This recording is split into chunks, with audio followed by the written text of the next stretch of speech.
오늘 말씀드릴 강의 주제는 내 인생이 내 마음대로 되지 않는 이유입니다.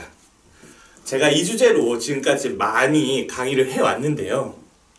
이 주제 자체에 대해서 많은 사람들이 공감을 하곤 했습니다. 내가 살고 있는 인생인데 내 마음대로 되지가 않아요. 사는 게 그렇게 쉽지가 않아요. 라는 말씀을 많이 하시곤 하셨습니다. 아마 이 강의를 듣고 계시는 분들도 이런 생각을 하셨기 때문에 이 강의를 듣고 있지 않을까 생각을 합니다. 근데 잘 생각해보면 좀 이 질문 자체가 좀 웃기지 않습니까? 내 인생인데, 내가 내 인생의 주인인데, 근데도 불구하고 내 마음대로 되지 않는다. 뭔가 말이 안 된다는 생각이 조금은 듭니다. 그럼에도 불구하고 현실은 내 마음대로 되어지지 않고 있죠. 그럼에도 불구하고 내 인생의 주인은 나라고 볼 수 있을까요? 꼭 한번 생각해 보셔야 될 문제라고 생각을 합니다.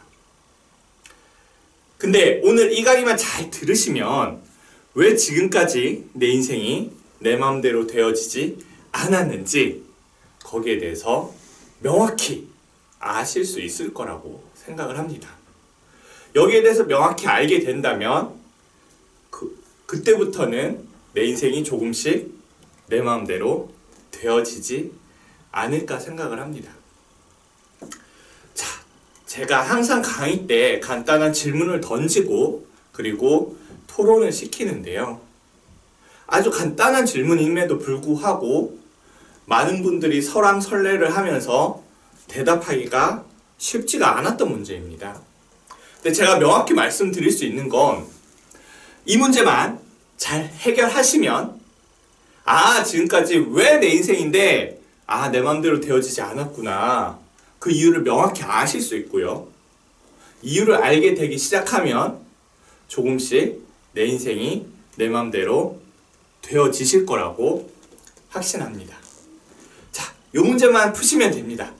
문제 하나니까 간단하니까 같이 한번 이 문제를 풀어가 보도록 하겠습니다. 자, 간단한 실험 이야기인데요. 과학자들이 두 그룹을 모아놓고 실험을 했습니다. A그룹, 한쪽 그룹에는 슬픈 영화를 보여줬고요.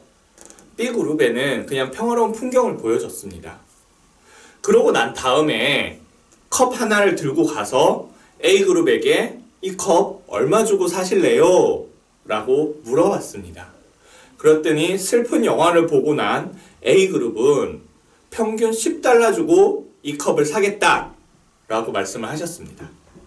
그리고 또 다른 B그룹은 평화로운 풍경을 보고 난 B그룹은 이 컵 얼마 주고 살래요? 라고 물어봤더니 평균 $2.5 주고 이 컵을 사겠다라고 대답을 했습니다. 사실 같은 컵이었는데도 불구하고 과학자가 그 전에 어떤 영상을 보여줬느냐에 따라 사람들이 다르게 행동을 했다라는 걸 보여줬던 실험 사례입니다. 사실 우리가 일상생활에서 겪으면서 조금씩은 공감할 수 있는 실험인데요. 우리가 남자친구랑 헤어졌다거나 여자친구랑 싸웠다거나 안 좋은 일이 있을 때는 슬픈 감정, 공허한 감정을 들게 되고요. 그럴 때면은 우리는 그걸 채우기 위해서 먹는 거 더 많이 먹으면서 그걸 채우려고 하거나 아니면 더 많은 걸 소비하면서 그걸 채우려고 하거나 하는 욕구가 우리 안에는 내재되어 있습니다. 그 욕구에 대해서 간단하게 증명한 실험인데요. 실험을 이해하는 것 자체는 어렵지 않다고 분명히 생각을 합니다. 그렇다면 질문은 이겁니다. A그룹, 슬픈 영화를 보고 난 이 그룹은 이 컵을 $10 주고 사려고 했습니다. 그러면 컵을 $10 주고 사려고 한 행위는 일어난 상태인데요. $10 주고 이 컵을 사려고 한 행위의 주체는 과학자일까요? 아니면 $10를 낸 사람일까요? 가 제 질문입니다. 물론 제 3의 의견이 있으시면 제3의 의견을 내셔도 상관은 없습니다. 한번 생각해 보셨으면 좋겠습니다. 좀 생각해 보셨나요? 그쵸. 대답하기가 그렇게 쉽지가 않죠. 제가 지금까지 많이 질문을 던져봤는데 이 질문에 대해서 명확하게 대답하셨던 분들을 한 번도 보지는 못했습니다. 사실 답 자체가 중요하진 않습니다. 이걸 생각하는 과정 자체가 저는 중요한 의미가 있다고 생각을 합니다. 질문도 간단하고 답도 간단한데도 불구하고 우리가 대답을 할 수 없다. 거기에는 분명히 이유가 있겠죠. 저는 그 이유는 우리가 지금까지 살아오면서 갖고 있던 인간에 대한 고정관념, 나에 대한 고정관념이 세상을 보는데 잘못되어 있지 않았나 라는 생각을 합니다. 그래서 새로운 관점을 갖게 된다면 이 문제를 해결하는 게 좀 더 쉬워지고요. 그때부터 조금씩 내 인생이 내 마음대로 되어질 거라고 저는 확신합니다. 자, 좀 생각을 해보셨나요? 아마 어떤 분들은 과학자가 행위의 주체이다. 또 어떤 분들은 10달러를 낸 사람이 행위의 주체이다. 이렇게 갈라지셨을 텐데요. 한번 같이 생각해보면서 이 생각을 다듬어 가보도록 하겠습니다. 자, 먼저 과학자가 행위의 주체이다 라고 생각하신 분 계시죠? 자, 제가 강의를 해보면서 이렇게 대답하신 분들은 대부분 이렇게 이야기를 하셨습니다.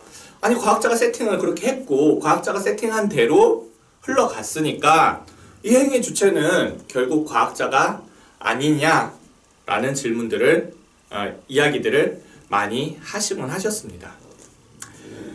근데 잘 한번 생각을 한번 해봅시다. 제가 그렇게 대답하시는 분들에게 이렇게 질문을 드립니다. 혹시 지금 제 강의를 듣고 계시는 분들도 옷을 입고 계실 텐데요. 그럼 이 옷을 산 건 본인일 테고, 그럼 이 옷을 산 행위의 주체는 누구일까요? 라는 질문을 제가 한 번 더 드립니다. 대부분은 이 옷은 제가 산 거예요.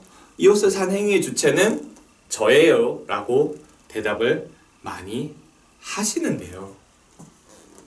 잘 한번 생각을 해봅시다. 저는 이 옷을 제가 직접 사기는 했지만 이 옷을 사기까지에 도대체 어떤 마케팅 기법들이 들어가 있는지, 내가 이 회사에서 어떤 그 전략을 짜서 내가 이 옷을 사게 됐는지 저는 하나도 알지도 못합니다. 결국 판은 이 옷을 만든 회사에서 짰을 거고요. 여러 가지 마케팅 기법을 넣었을 거고요. 그 기법들을 그 회사는 알고 있지만 우리는 알지 못하고 이 옷을 사는 행위를 합니다. 그렇다면 다시 한번 생각을 해봤을 때 앞에 실험 사례와 지금 우리가 여러 가지 옷을 사고 자동차를 사고 신발을 사고 이런 행위와 도대체 어떤 차이가 있을지 한번 생각해 보는 게 중요하다고 생각을 합니다. 왜 그 10달러 컵 실험 사례는 행위의 주체가 과학자가 될 수 있는데 이 옷을 산 행위의 주체는 그 마케팅 회사 CEO가 될 수가 없는지, 거기에 대해서 한번 꼭 생각해 볼 필요가 있다고 저는 생각을 합니다. 자, 두 번째, 이 행위의 주체는 10달러를 낸 사람이다. 대부분 여기에 대해서는 이렇게 이야기를 하십니다. 그렇지 않아요? 어쨌든 결국은 어찌됐든 저찌됐던 10달러를 낸 건 그 사람이니까 그 사람이 행위의 주체입니다 라고 주장을 하시곤 하셨습니다. 근데 한번 잘 생각을 한번 해봅시다. 이 사람이 만약에 B그룹에 속했다면 똑같은 행동을 했을까요? 다른 행동을 했을 가능성이 저는 훨씬 크다고 생각을 합니다. 그러니까 실험 결과가 그렇게 나왔겠죠. 그럼 그럼에도 불구하고 행위의 주체를 10달러를 낸 사람으로 볼 수 있을까요? 과학자가 어떻게 세팅을 하느냐에 따라 행동을 다르게 하는데, 그리고 본인은 그렇게 다르게 하는지도 모르고 있습니다. 그럼에도 불구하고 주체라고 볼 수 있을까요? 그리고 더 치명적인 게 있습니다. 사실 이 실험에서 과학자들이 친절하게 설명을 해줬습니다. 10달러를 내고 컵을 산 사람들한테 찾아가서 당신은 다른 그룹에 비해서 4배나 많은 돈을 내고 똑같은 컵을 사려고 했어요. 근데 그 이유는요, 저희가 슬픈 영화를 보여줘서 공허한 감정, 슬픈 감정이 들었기 때문이에요 라고 친절하게 알려줬습니다. 근데 이분들의 반응이 어땠을 것 같습니까? 아, 그렇군요. 제가 겨울 슬픈 영화 하나 봤다고, 당신들이 나에게 슬픈 영화를 보여줬다고 그래서 4배나 많은 돈을 냈군요 라고 이렇게 인정하셨을 것 같습니까? 아니었습니다. 불쾌해하고 화를 냈습니다. 에이, 네가 지금 겨우 슬픈 영화 하나 나한테 보여줬다고 내가 지금 4배나 많은 돈을 냈다고? 아니야. 이 컵은 10달러의 가치가 있어서 10달러야. 이 컵은 예쁘게 잘 만들어졌기 때문에 10달러라고 이렇게 주장을 하셨습니다. 사람들은 진짜 이유를 알려줬음에도 불구하고 그 진짜 이유를 거부했고요. 가짜 이유를 진짜라고 믿었습니다. 사실 이게 되게 중요한 포인트입니다. 제가 사실 실험 이야기를 하기 위해서 이런 강의를 하고 있지는 않겠죠. 간단한 실험으로 돌아봤지만 우리 삶의 곳곳에는 우리가 느끼는 감정, 우리가 하는 생각들, 우리가 하는 행동들, 여기에 우리는 갖가지 이유를 붙이면서 살고 있습니다. 근데 만약에 이게 가짜 이유라면, 우리가 믿고 있었던 이유들이 다 가짜 이유라면, 그렇다면 내 인생이 내 마음대로 될까요? 당연히 내 마음대로 되지가 않겠죠. 여기에 대한 이야기를 제가 2부에서 이어서 진행하도록 하겠습니다.